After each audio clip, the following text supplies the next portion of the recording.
Olá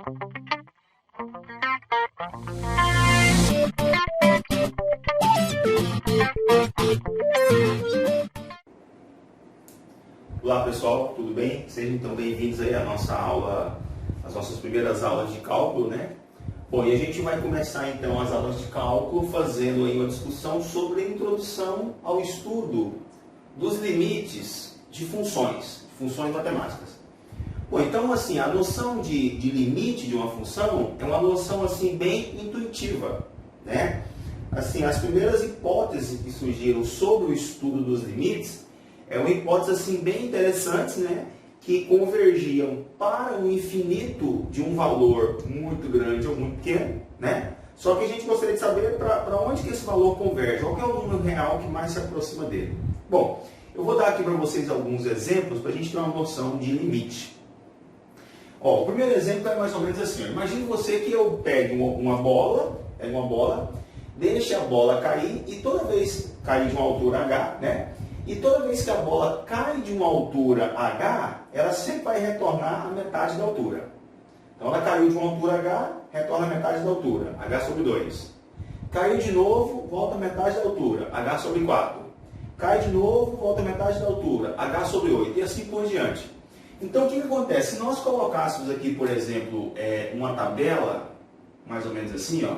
Imagina que eu coloque aqui uma tabela assim, ó. O número de vezes que a bola vai cair em função da altura que ela vai adquirir. Então, por exemplo, ela foi solta de uma altura h. Então, por exemplo, quando ela caiu a primeira vez, ela retornou aqui a altura, a metade da altura, por exemplo. Quando ela caiu pela segunda vez, ela retornou para a metade da altura anterior, h sobre 4. Quando ela caiu pela terceira vez, ela voltou à metade da altura, h sobre 8. Quando ela caiu pela quarta vez, ela voltou à metade da altura, h sobre 16. Perceba que esse número aqui, ó, ele nunca vai ser igual a zero. Então, imagine que ela caiu aqui, ó, um número n de vezes. Por exemplo, se ela cair n vezes, qual seria a expressão que externa para mim a função h em função de n? Concorda que seria uma expressão assim, ó, h dividido por 2 elevado a n? Então, o que eu posso fazer? Eu posso falar isso aqui, ó. Quando o n, que é o número de quedas, se esse n aqui tender, sei lá, a um valor n, a minha altura, ela tende a quanto? Ela tende a quanto? Então, se eu tiver um número n muito grande, ela tende a zero. Eu poderia escrever a minha altura desse jeito aqui, ó. H dividido por 2 elevado a n, né? Eu só não posso ter esse denominador da função aqui igual a zero. Então, esse denominador da função, ele sempre tem que ser o quê? Diferente de zero, porque não existe um número dividido por zero, né? Então, a gente consegue entender aqui uma noção intuitiva de limite. A gente sabe que se eu solto uma bola no chão, vai ter uma hora que ela vai parar de cair. Tem uma hora que a altura dela em relação ao solo vai ser igual a zero. Mas se nós partíssemos dessa premissa aqui, a bola nunca ia parar de cair. Ela sempre estaria ali, o quê? Pingando, tá certo? Uma outra situação análoga a essa daqui é o exemplo do próprio paradoxo de Zenão, né? Zenão era um grego aí que trouxe para a gente alguns paradoxos, né? Então tinha um paradoxo dele que era bem interessante assim, ó. Por exemplo, imagine que eu tenho uma situação aqui, ó, tá aqui um solo, né? Aqui eu tenho uma situação de um muro aqui, né? O cara está lá próximo de um muro, está lá um muro. E o que acontece? Vamos imaginar que eu tenho uma pessoa que está, né, nessa posição aqui, onde a distância inicial dessa pessoa aqui ao muro, sei lá, seja uma distância d, né? Então o que acontece se ele caminhasse de tal forma que sempre ele vai caminhar e na primeira caminhada ele vai se aproximar metade da distância. Então, de novo, eu poderia fazer isso aqui, ó, colocar uma relação entre o número de caminhadas, né? Então, por exemplo, vou colocar aqui o número de caminhadas que ele vai executar em função da distância que ele vai estar do muro. Então, por exemplo, o Zenão falava que o camarada nunca ia chegar no muro, ele nunca ia encostar no muro. Então, por exemplo, se ele caminhou um determinado número de vezes, ele se aproximou a metade da distância, d sobre 2. Se ele caminhou a segunda vez, ele se aproximou à metade, d sobre 4. Se ele caminhou a terceira vez, ele se aproximou mais da metade. D sobre 8. Se ele caminhou mais uma vez, na quarta vez, ele se aproximou à metade do anterior. D sobre 16. E assim por diante. De tal forma que se ele tivesse caminhado N vezes, ele estaria numa distância que era D elevado a 2 expoente N. Tá certo? Então, mais uma vez, esse paradoxo não mostra que essa pessoa nunca ia chegar no muro. É óbvio que essa pessoa uma hora vai chegar no muro, né? Mas a gente tem assim uma noção intuitiva de limite, né? Quando também surgiu essa primeira noção intuitiva de limite, nós tivemos ali a situação onde se procurava encontrar a área de uma circunferência. Então, quais foram as primeiras tentativas de encontrar a área de uma circunferência? Então, por exemplo, está lá uma circunferência. Se eu colocar dentro dessa circunferência, por exemplo, um polígono regular aqui, ó, um triângulo, então eu posso falar que a área desse triângulo é igual à área da circunferência? Não, a área desse triângulo seria menor que a área da circunferência, porque se eu fosse considerar a área do triângulo igual à área da circunferência, eu estaria desprezando o quê? Essas partes todinhas aqui, ó, que também compõem o quê? Que também compõem a minha circunferência. Então, e se eu colocasse dentro dessa figura aqui um quadrado? Ah, tá. Se eu colocar aqui um quadrado, o que vai acontecer? Pode ser que agora eu faça o quê? Eu despreze menos partes, né, da minha circunferência. E se eu pegasse essa minha circunferência e colocasse aqui dentro, sei lá, um pentágono, né? Se eu colocasse dentro da circunferência aqui já um pentágono. O que aconteceria se eu colocasse a circunferência no pentágono? Eu estaria desprezando agora uma parte ainda menor. Então chegaria um momento que eu poderia colocar aqui um polígono, sei lá, imagine que coloca aqui dentro um icosaedro. Icosaedro é um polígono, sei lá, de 20 lados, né? Se você colocar aqui um polígono bem grandão, o que vai acontecer? Quando você for calcular a área desse polígono, você vai estar desprezando pouquíssimas coisas em relação ao total da área da circunferência. Então a gente tem essa questão aqui de limite, né? Então teria um limite de um número de polígonos regulares, né, formados aqui dentro dessa circunferência, para que a área desse polígono regular mais se aproximasse o que? Da área da circunferência. Então essas noções intuitivas de cálculo, elas existem para a gente já aí há um determinado tempo. Então assim, primeira coisa que a gente tem que saber sobre então o estudo dos limites é como que a gente escreve essa notação. Como que a gente escreve essa notação? Então, por exemplo, é muito comum você encontrar na literatura aí uma escrita assim, ó. O cara dá um exercício para você pedindo assim, ó, o limite da função f de x quando, por exemplo, x tende a n. E aí você vai resolver essa função e encontrar esse limite, né? Então, primeira coisa, essa aqui é uma notação de limite.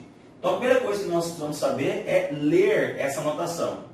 Então vamos lá, como é que a gente faz para executar a leitura dessa notação? A leitura é o seguinte, ó, limite de fx quando x tende a n. Por exemplo, nós temos aqui uma aplicação de limite que é calculado, que é usado, por exemplo, na física, que é para você calcular, por exemplo, a velocidade instantânea de um móvel. Então, como que eu encontro, por exemplo, lá na física, a velocidade instantânea de um móvel? Ó, a velocidade instantânea é a razão de ΔS ou ds sobre dt ou ΔT com o limite de dt tendendo a zero. Por exemplo, essa aqui é uma expressão muito utilizada lá na física que se usa para calcular, por exemplo, a velocidade instantânea de um objeto que se move, né? Então é o conceito de limite, né, com o denominador aqui tendendo a zero, né? Então, assim, essa é a maneira que a gente faz a leitura de uma função. Eu vou resolver com vocês aqui algumas questões, né? Essas questões estão presentes aí no livro do Jackson. Vou resolver com vocês aqui algumas questões para ficar um pouco mais claro, né, esse conceito aqui de limite, tá certo? Deixa eu apagar aqui para a gente fazer, então, aí algumas questões de exemplo. Então, vamos lá. A primeira questão aí está no livro do Jackson. Primeira questão, questão número 1. Essa questão número 1, ele fala mais ou menos assim, ó. Sendo uma função f de x igual a 3x, ele fala para você assim, ó, calcule o limite de f de x quando x tende a 10. Então, qual que é o limite daquela função quando o x tende a 10? Então, vamos lá, como é que eu escrevo, então, a noção matemática para se determinar? Então, esse aqui é o limite de f de x quando x tende a 10. Primeira coisa, é assim que eu escrevo a função. Limite de fx quando x tende a 10. Bom, qual que é a minha função? Minha função é essa aqui, ó, 3x. Então, nesse caso aqui, não tem nenhum segredo para a gente pegar a equação e substituir o x por 10. Por quê? Porque o meu denominador é 1. Como o meu denominador é 1, eu consigo fazer qualquer razão para o número que dá 1. Então, nesse caso aqui, vai bastar eu pegar o x e substituir o x por quanto? Por 10. Então, vai ficar assim, ó, 3 vezes x é igual a quanto? 30. Pronto, então aqui está a minha resposta. Então, o limite da função f de x quando o meu x tender a 10 é igual a quanto? É igual a 30. Pronto, aqui está, né, a resposta desse exercício. Então, esse primeiro exercício aqui, né, não tem nenhum segredo. Bem fácil a resolução dele. Ok? Vamos fazer mais um, ó. Questão número 2. A questão número 2, ele fala assim, ó, calcule o limite da seguinte função, ó, x ao quadrado mais 4x dividido por x quando o x tende a 0. Agora vamos lá, o próximo caso é esse aqui, ó. Calcular o limite dessa razão, tá? X ao quadrado mais 4x dividido por x quando o x tende a 0. Agora eu já tenho um problema. Qual que é o meu problema? Eu quero calcular o limite quando o x está tendendo a 0. Só que o meu denominador aqui é o próprio x. Então eu tenho um problema, porque eu não posso ter o denominador igual a 0.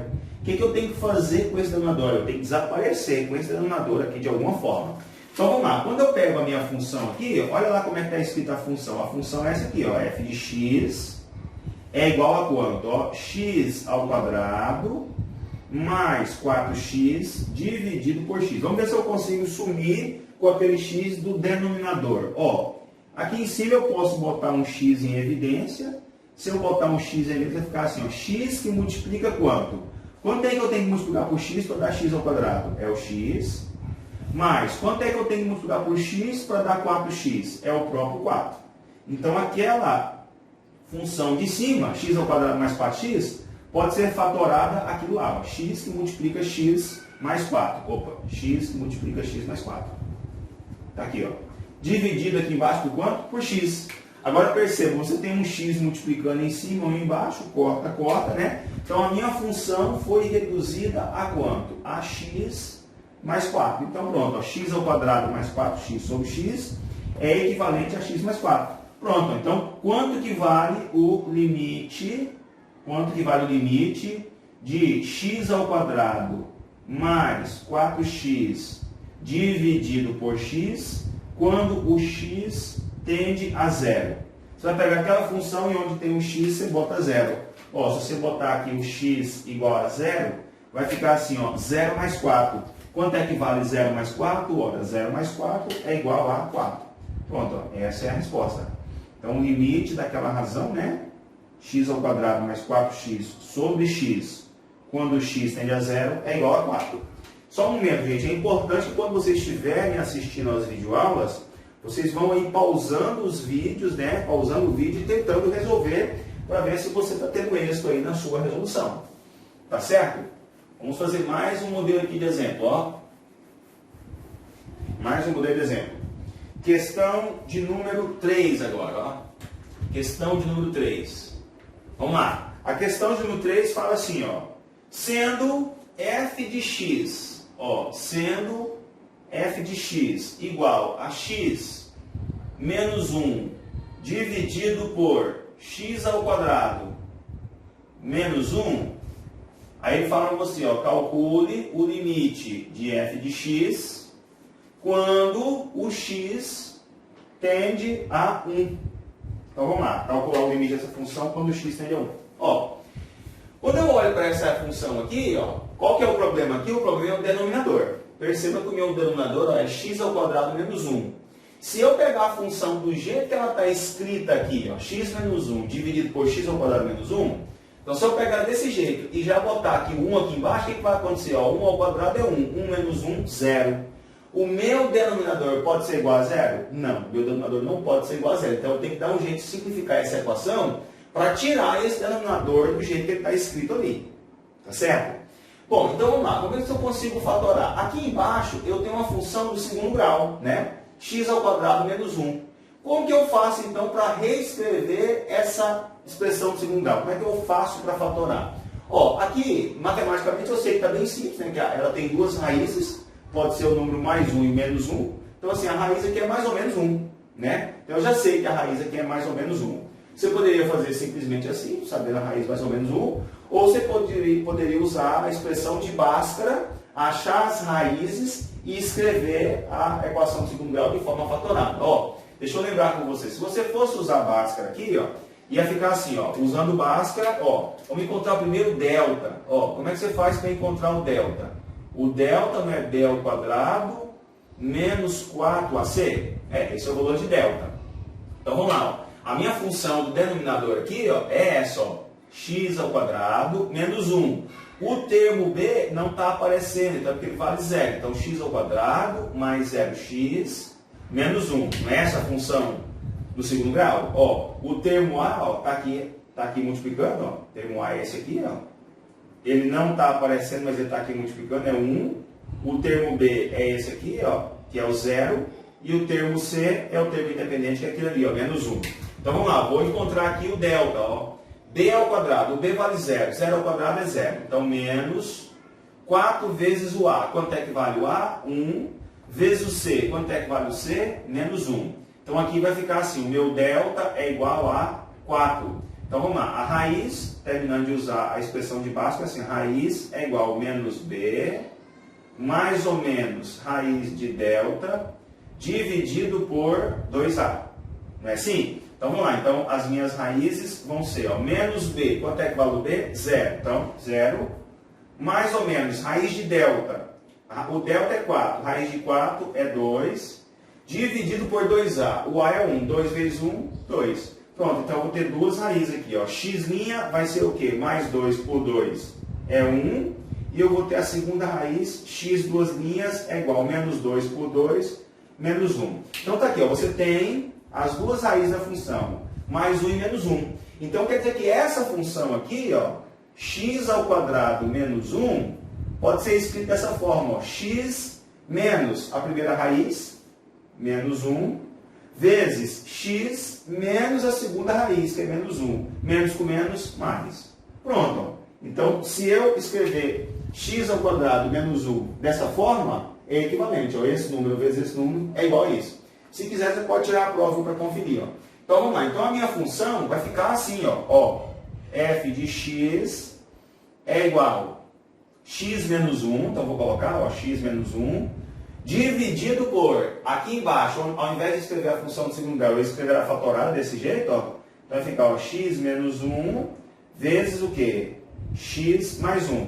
Então, olha só. Você não tem o x menos 1 multiplicando em cima e multiplicando embaixo? Tem. Posso cancelar ele em cima, ele embaixo. Então, a minha função foi reduzida a quê? A esse aqui, ó. 1 dividido por quanto?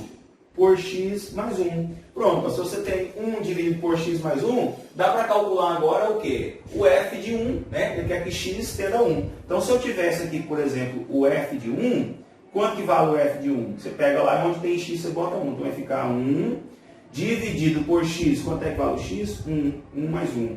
Então, quanto é que vale 1 dividido por 1 mais 1? Dá meio. Pronto. Então, se o f de 1 é igual a meio, eu já sei quanto que vale o limite da função. Então, vou escrever do lado de cá a resposta do meu exercício. Ó.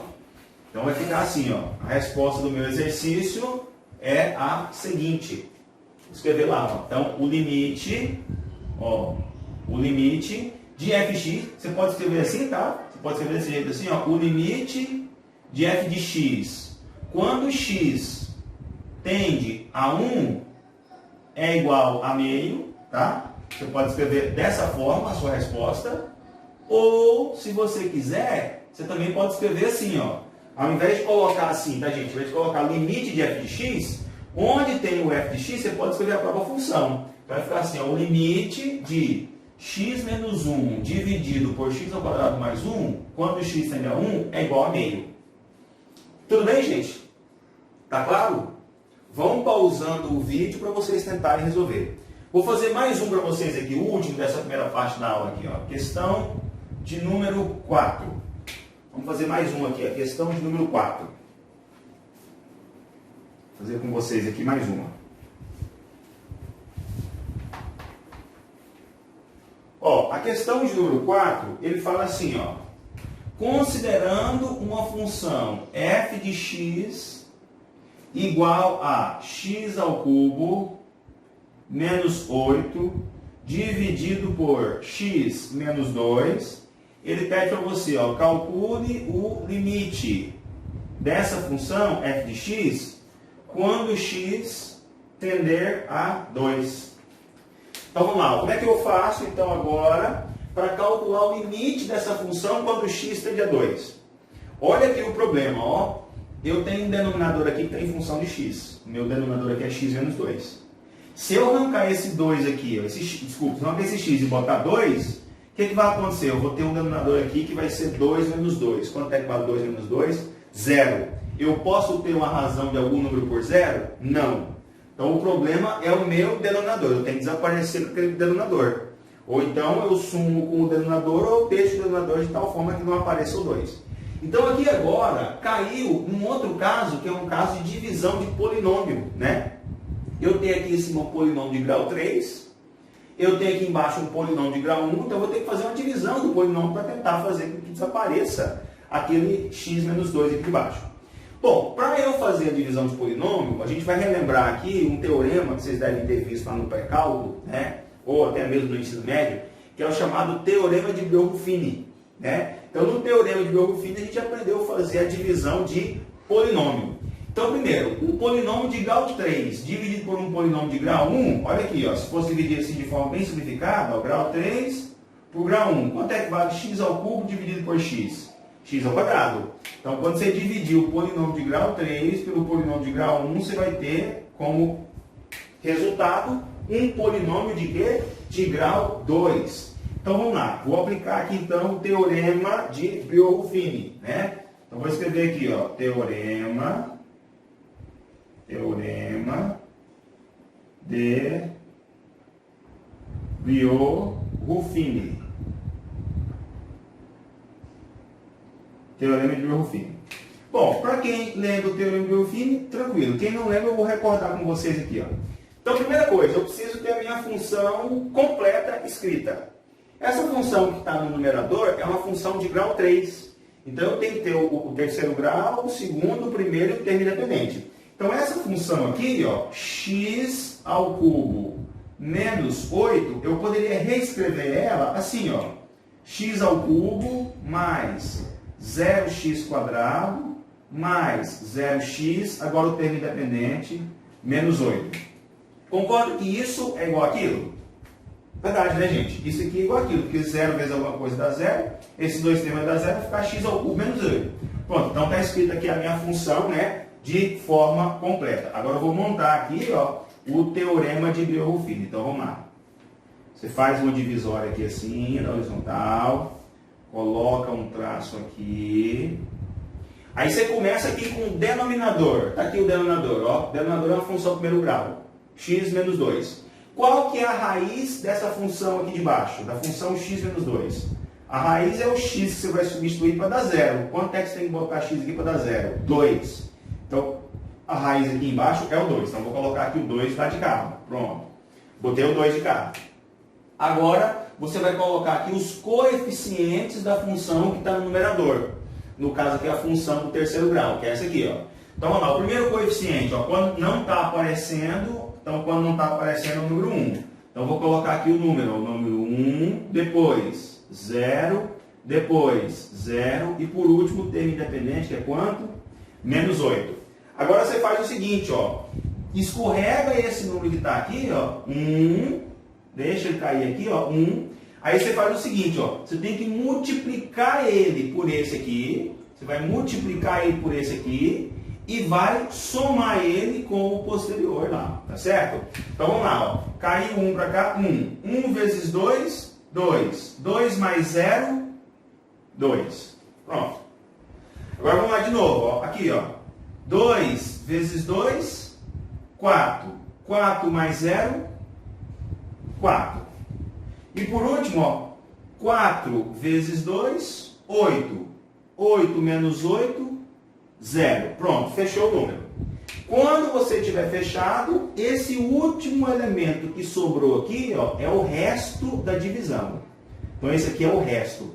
Lembra, o que acontece quando você divide um número pelo outro e o resto dá zero? Se você dividir um número por outro e o resto der igual a zero, quer dizer que a divisão é exata. Então, se você dividir então, o teorema de grau 3 aqui por esse grau 1, você vai ter uma divisão exata. E esse que sobrou aqui, ó, vai ser os coeficientes do polinômio de grau 2. Né? Então, essa razão aqui, gente, ó, então, ó, f de x igual a x ao cubo menos 8 dividido por x menos 2, isso aqui vai ser um polinômio de grau 2. Quanto é que vale o primeiro expoente? Ó, 1. 1 vezes x ao quadrado é x ao quadrado. O segundo expoente, 2. 2 vezes x é 2x. O terceiro elemento é o termo independente, mais 4. Pronto, ó, mais 4.